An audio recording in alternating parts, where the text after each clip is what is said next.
Are we live yet? Are we live yet? 1 2 1 2. If you can see me, yeah, we're live. We're live. So wanted to come back on today. I tried this yesterday, but it didn't work out. We got some technical difficulties. So I was just like, I'm gonna take that as a cue that I don't need to do it. Uh, and I'll come back and do it today after I'm finished. So what I want to talk to you about is making home ownership more affordable by using the tools that we've had at our disposal for many moons. Uh, Home affordability is an issue for a lot of people. Uh, and so I have a solution. And this solution can be implemented nationwide. You just have to make sure that there's a mortgage credit certificate where you are. If you like some further information about maybe finding that out, reach out because, well, I want to assume we lend nationwide and I might be able to be of an assistance to you. But for this video, we're focusing on the state of Texas, which is the main state that we originate in, and TSHAC, Texas State Affordable Housing Corporation. Love them, love them, love them, love them, because they, for years, have provided solutions to those that have had challenges, if you will, with down payment, closing cost, and doing so with great products. And the one that we're going to talk about today is the mortgage credit certificate. Want to give you some context. I don't know about you, but if you're like me, it's easier to see things, right? So I won't go into the history. You could check out video that we did just recently on the MCC, but long and short, been around since 1984. And the first thing that you have to understand that this is a tax situation, a tax law, an IRS situation that house financing agencies or authorities offer from time to time. If you're in a place where there's a state house finance agency, typically there's only one, they're not always available. They, meaning the mortgage credit certificates, because the money has to be available. But TSHAC is not actually the state housing finance agency. That's Texas Department, TDHCA, Texas Department of Housing uh, Agency. That's the Texas State Housing Agency, but this company offers an MCC. So there may be something like that where you are. Again, reach out. We can kind of help you find that out if you need to. So what's the big hubbub? Well, you know what? I won't go there. Let's do this. How should you determine if this is something that is going to be beneficial for you? So we'll come back to this calculator, but the first thing I would tell you to do is you want to find your tax returns. I know a lot of you guys have an issue finding tax returns. Again, if you need some help with that, reach out. We have some easy steps for you to be able to get this information. But the 1040, this is the actual tax document that either you or your tax preparer fills out for you. This is the most recent one from 2022. And what you want to do is you want to pull this thing out, and page 2, you want to look at line 24. You want to look for line 24. Let's blow that up here. Okay. And line 24 is going to tell you what your total tax liability is. Stated another way, if you owe taxes, and what that number is. After all the deductions and things of that nature from page 1, we get to line 24. Now, the reason that is important is because if you don't have any taxable or tax liability, then you can stop watching, because this product is not for you, because you have to have a tax liability. You don't necessarily have to pay taxes, but line 24 is what you need to focus on. So if you have a number in this box, or say you've been in school and you're going into your career field where you're going to be making monies, and this day is coming, then this might be for you also. But if you're someone that's on fixed income or non-taxable income, things of that nature, no need for you to utilize this product. Okay. So now line 24, second page of the 1040s, right? This government document here that's filled out every year when you're doing your taxes. Okay. So that's the first place.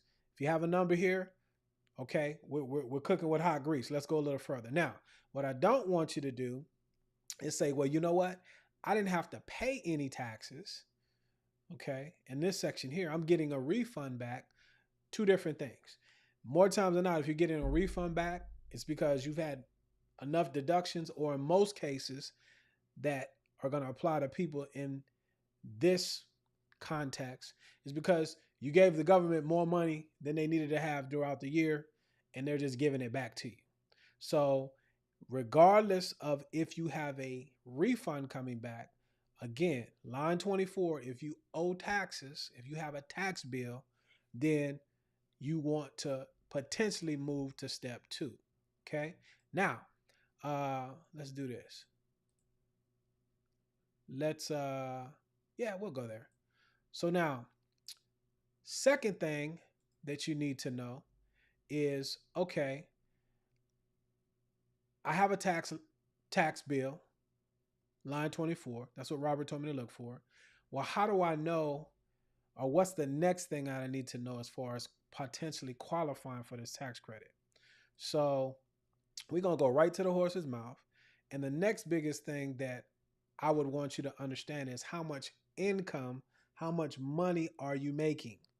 Because there's an income ceiling based upon where you are county-wise, since we're talking about Texas, okay?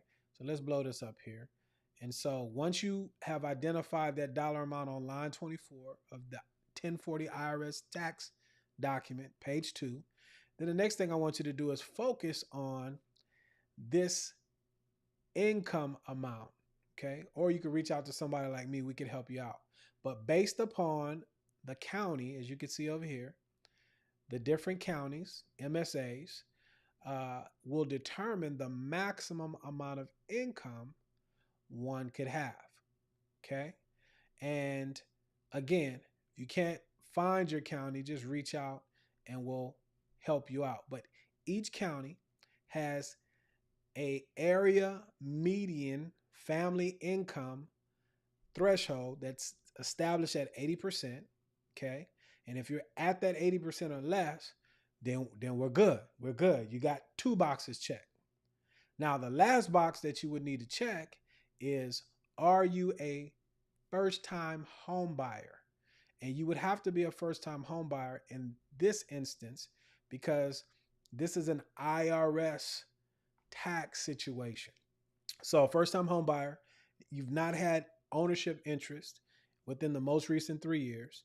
And because we're in Texas, if you have a spouse and that spouse has had ownership interest, then you couldn't do it. So no one can be a prior homeowner unless it's outside of 3 years. Okay.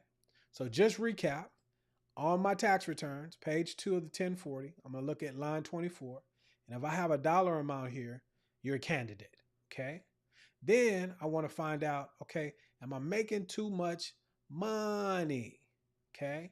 I'm making too much money. So Robert told me, hey, I got to make sure that I'm at 80% or less of the area family median income of the county that I'm looking to buy in. Okay. And we can help you out with that number. All right. But that's these numbers here in orange. I guess that's what you would call that. And then lastly, I have to determine if I am a first-time home buyer, not had ownership interest in a property in the most recent 3 years. And if I have a spouse, neither of us can have had ownership. Now, if you're getting help from a co-signer or somebody that's not going to be on the deed, no harm, no foul. Just those folks that are going to be on the deed. And again, if you are hitched up in Texas, all right, it's a community property state, and your spouse is going to be on the deed. Okay. Now, so if those 3 boxes are checked, we cooking with hot grease, we can move forward, right? So now let's get into the example. Do I want to go to the example now? No, let's not go into the example. Let's do this. Let's do this. Let me do this. Let's go. Let's go here. So as I was showing you on that document with the area median incomes uh, for the MCC, I went ahead and broke out some of the bigger MSAs, metropolitan statistical areas. So if you are in the Austin area and those counties that make up that area, right? I guess we should go back there here. Let me do this. Let's go here. Yeah, let's go here.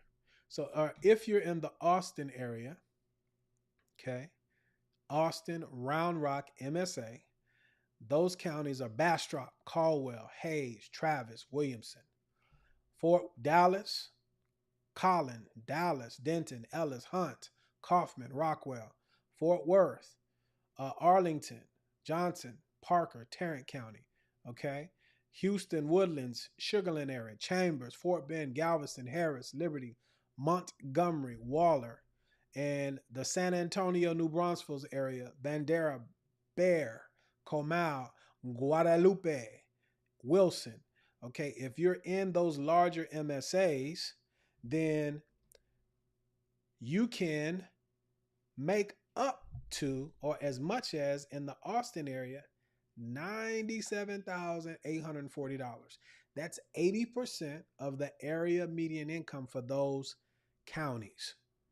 Bastrop, Caldwell, Hayes, Travis, Williamson. You get the gist, right? Dallas, $82,160. Collin, Dallas County, Denton, Ellis, Hunt, Kaufman, Rockwell. If you're over in Fort Worth, right, or Arlington, Johnson, Parker, Tarrant, these are the dollar amounts that you're looking at. That's 80%. Houston, right, Sugarland area, Chambers, Fort Bend, Galveston, Harris, Liberty, Montgomery, Waller. And then in the San Antonio, New Braunfels area, 80% of the AMI for Bandera, Bear, Comal, Guadalupe, and Wilson County. So these are hefty numbers because when you look at the Bureau of Labor Statistics and some of the Federal Reserve economic data, a lot of folks are well short of these numbers. Okay. So what does that mean? That means a lot of people would qualify for this mortgage credit certificate. Hopefully that made sense. Now, let's make some more sense with an example. Let's do an example. So let's say here, do we have anybody watching? I don't know if we have anybody watching. Probably not because it's an impromptu. But let's say, just for giggles, wiggles and tiggles and giggles, let's do this. Let's go over here. Let's say we're in the Austin Round Rock MSA area. Okay. 97,840 is the 80% AMI there. And we're going to buy a regular house that's not in a targeted area. That's a different video. Okay. I'll come back if you guys want to know a little more on that. But that gives us the ability to buy up to a $582,624 home. $582,684. Okay. So let's go back to the mortgage calculator and we're going to say we're going to buy 582,680. 582,684. That's our purchase price. Okay. And let's say, you know what? Let's say this. We're not in need, or this potential buyer is not going to use the down payment assistance options because they have their own down payment and closing costs. So they're going to get a regular loan, right? A regular conventional loan from whatever their lender of choice is. And for me, okay? And so let's say the rate, going rate today, conventional, let's say real well qualified folks, 740 plus credit score, first time home buyer, okay? So let's say this number represents, well, you know what? If they're a first time home buyer, we're going to do one of the conventional first-time home buyer programs because they're at 80% or less of the area median income. That's 97,840. Okay, so let's say we're at no points, 6.25%. That's the rate. Okay, and we're going to amortize this over 30 years. So now when you put this in this calculator and hit submit, it spits out a bunch of numbers, right? What do these numbers mean? Well, the mortgage credit certificate that's offered by the Texas State Affordable Housing Corporation, okay, uh, allows you to convert up to 20% of the annual interest that's paid on your mortgage, okay? And these numbers represent that 20%. Now, before I go any further, again, if you guys have any questions, comments, or concerns, or want to interact, please do so because I can see your comments here. But I digress. So, why this is important is because the government benefits folks for doing the things that it wants it to do. The IRS does the same thing.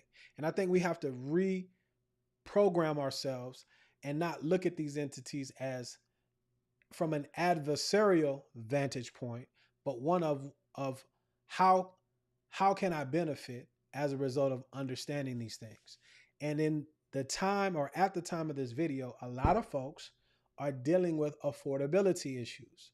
Well, this is a solution for the affordability because the greater, more important point is that homeowners are 40% more wealthy than non-homeowners. It's just a fact. Now, I didn't say everyone has to be a homeowner, but homeowners are 40% more wealthy than non-homeowners. Just look at folks that bought in 2018 and look at folks who didn't. And they're probably a lot more wealthy than 40%, but the numbers don't lie. So this is why we want to help those of you that, number one, have the ability, not just the want.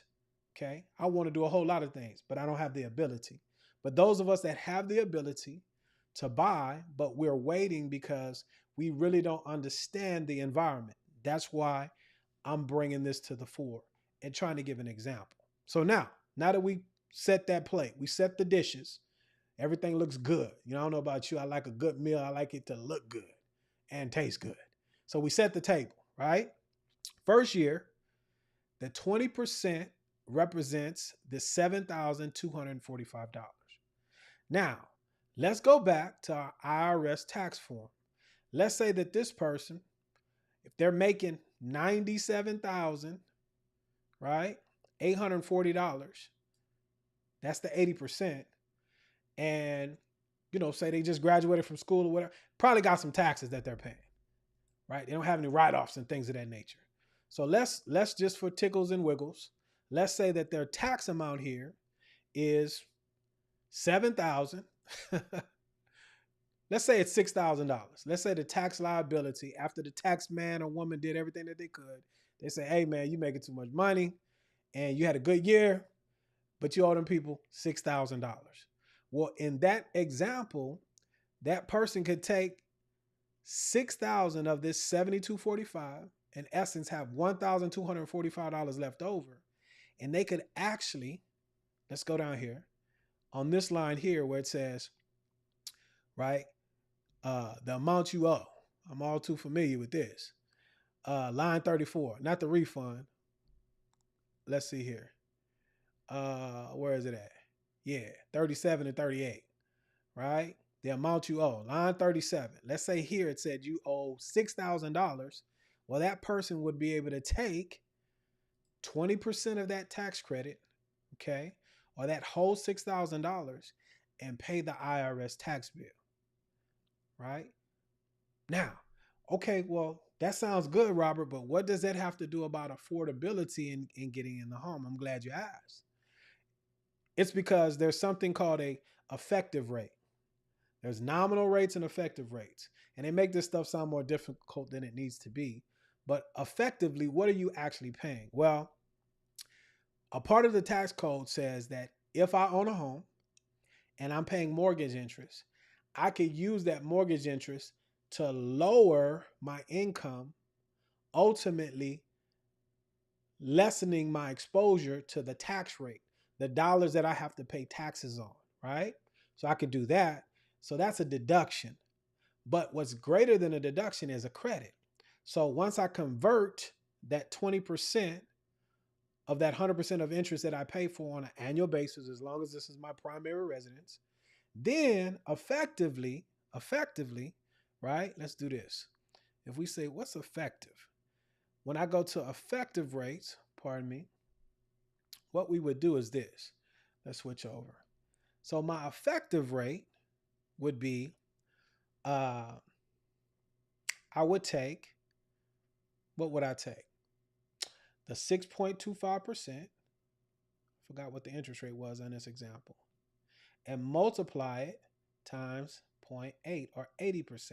Because what I'm saying is we're only paying 80% of this interest because I was able to convert 20% of the interest in year one, and it represents $7,000. I'm gonna put this up here, and when I come back, $7,245.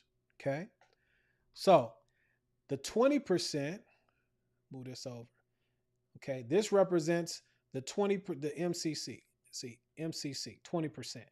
Right? Now I'm gonna pause here real quick. Again, anybody got any questions, or if this is making sense, let me know if it's making sense, because I don't want to bore you guys with stuff that doesn't make sense.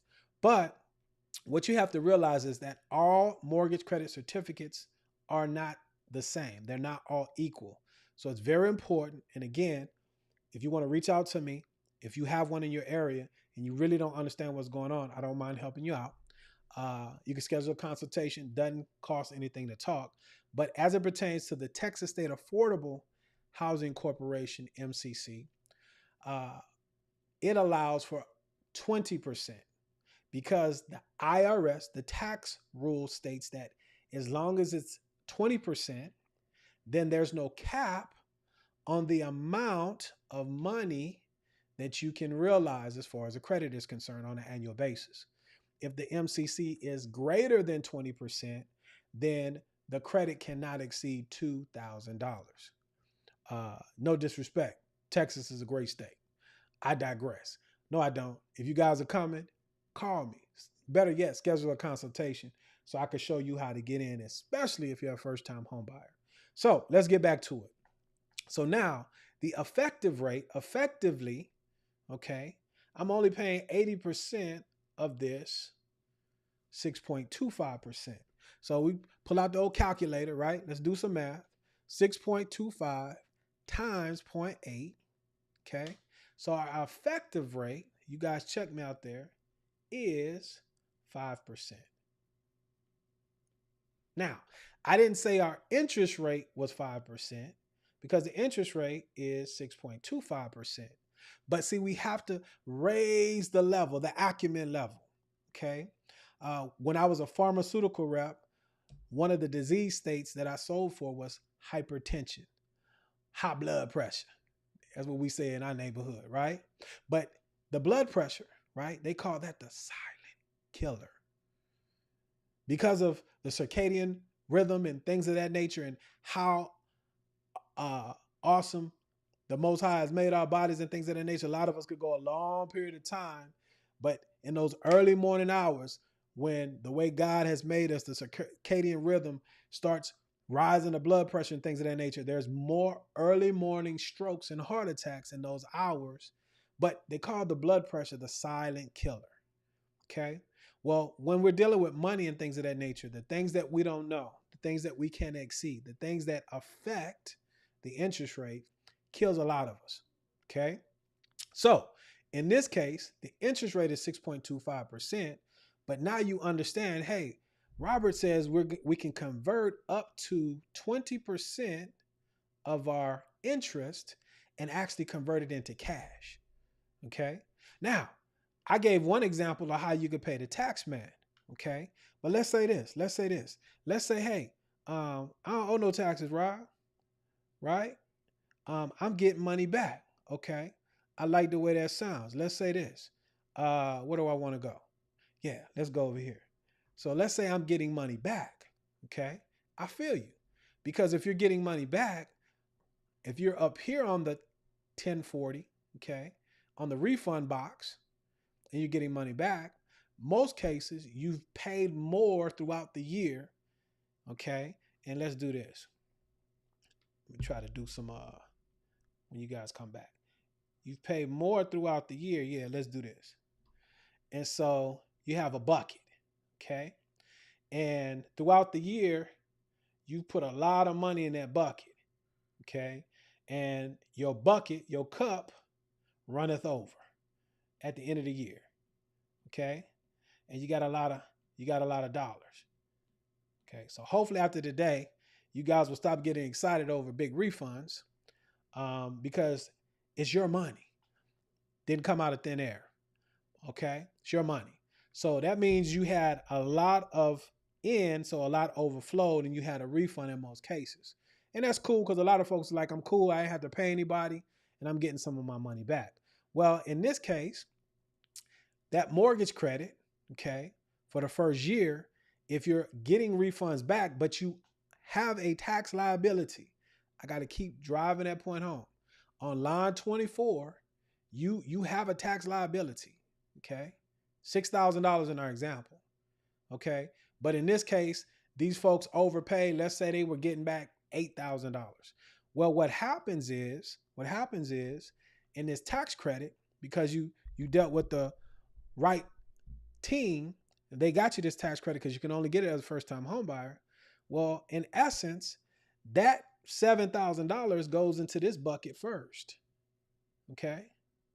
Well, what's that going to happen? What's going to happen then? Because you're still deducting that big amount, right? So if you got this already in the bucket, now your money goes in there. Well, what happens? It's going to make more of your money spill out. So you're not getting a refund, okay? It's just filling that bucket up, and then your money is going to spill out more because it's on top. Now, a couple of other things when I want to say there.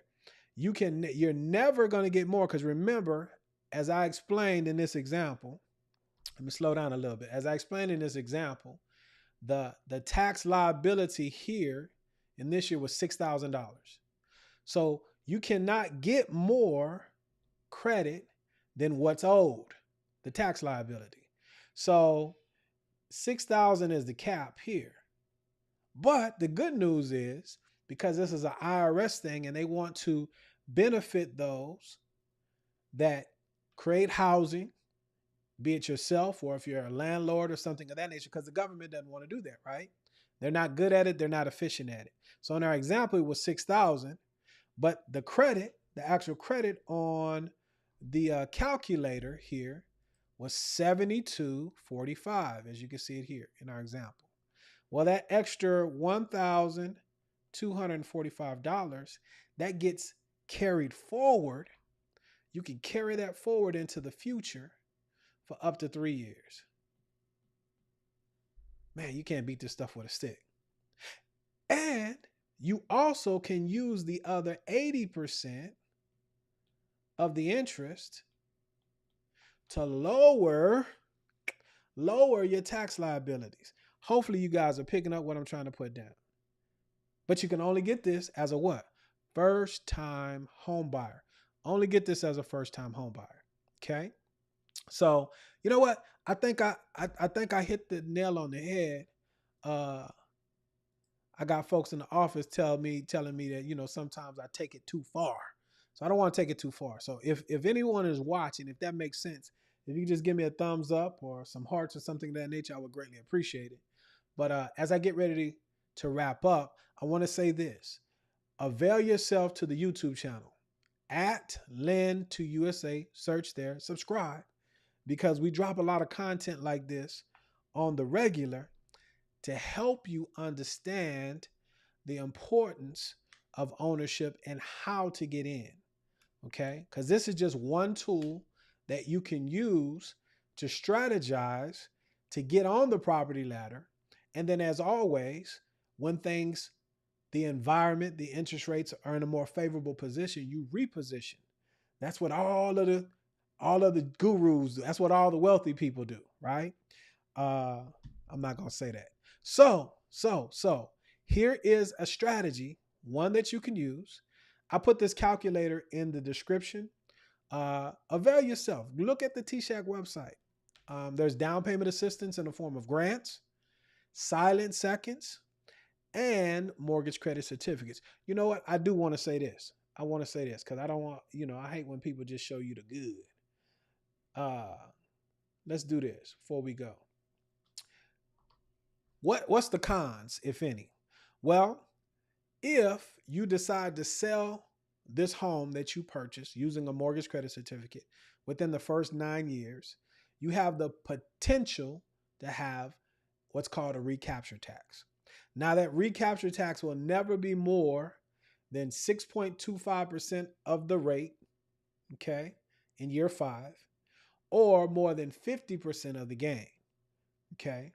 Now, that sounds like a lot, but let me show you how this is set up in your favor, because all three of these things must happen in order to invoke a recapture tax. So you have to sell your home within 9 years. That's number one. Number two, you would have to make a profit on the sale of the home.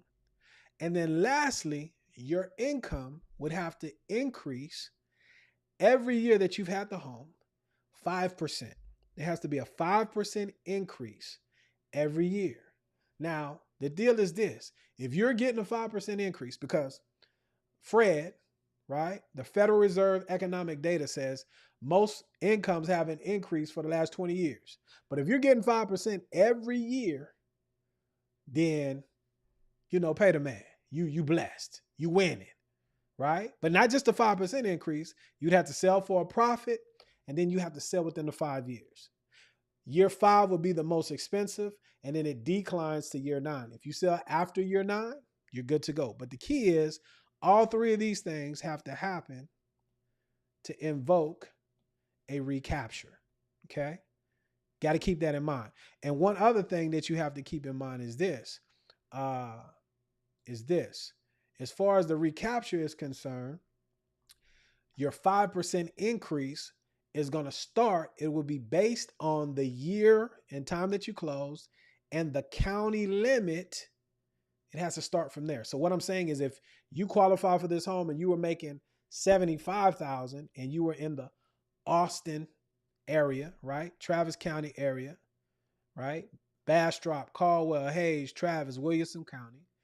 That 5% is based upon what the county limit was, the 97,840. And then every year on top of that, you would have to have a 5% increase. So that's the potential negatives. And if you hear what I'm hearing, not really a negative. It's really designed for people that are at or beneath 80% of the area median income. And it really addresses affordability so that you can have 40% or 40 times more wealth than folks who don't own. I mean it respectfully.